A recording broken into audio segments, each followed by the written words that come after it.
my philosophy on hitting is this: 1, do damage, 2, get on base.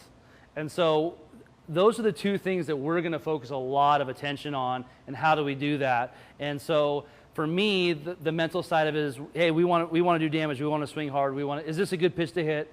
We want to do damage on it, and also understanding that getting on base is the goal of this game.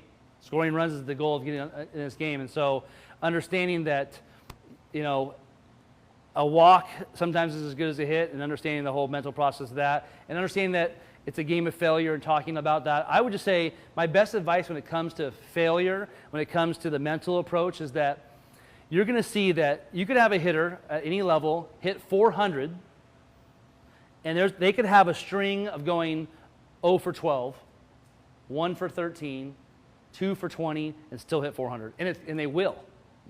I can tell you that I've done research on Mike Trout in the years that he's won MVPs. He's gone 1 for 19, 2 for 25 in stretches, 0 for 18 in stretches, and still won the MVP. And he's one of the best hitters in the game. So I try to talk a lot to my players on the mental side of the understanding that there are going to be stretches where you're going to go 4 for 4, and stretches where you go 0 for 12, and you can still have these great years. To me, the biggest mistake that coaches make is we know who our best hitters are. We know, like, for example, this hitter is my best hitter, and they are 0 for their last 8. And we start thinking, maybe I should move them down the lineup. Maybe I should take them out of the lineup. I would tell you that the actual number of when I would do that is around 30 at bats. Because this person's your best hitter. So what are we defining their stats or their success on? Is it those 2 games, the 8 at bats? Maybe they just had bad days, other stuff, family stuff's going on, all those things. I just think as coaches, now I think we have players in that 7 to 12 range that's harder, but I think your top 3 hitters are, and I think that as coaches, we are quick to pull the plug, move them in the lineup, drop them down because they're in a slump after 8 at bats, and then at the end of the day, they still hit 500 for your team.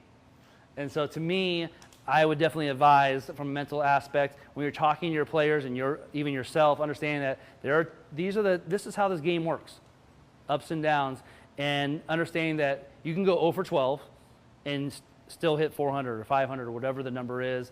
And I think as coaches and players, we get to around 7 to 10 at bats of unsuccess, and that's when we start going, maybe I need to change my swing. Maybe I need to do this. I've gotten text messages on a daily basis after Major League Baseball games saying, what do you see in my swing? Every night. Like, what do I need to change? And other guys who once a month send me a text message, hey, I've been struggling with this for about a month. And I would just say that as players and coaches, we do the same thing. After 2 days, it's like, maybe my dropping my hands, maybe I'm doing this, maybe my front side is doing this.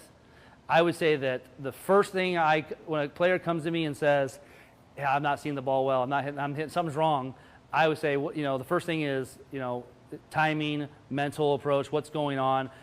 I always ask them first, what are you feeling? Like, what is really happening? Let's talk about that. But swing is the very last thing that we're going to talk about in regards to your unsuccess in this small stretch.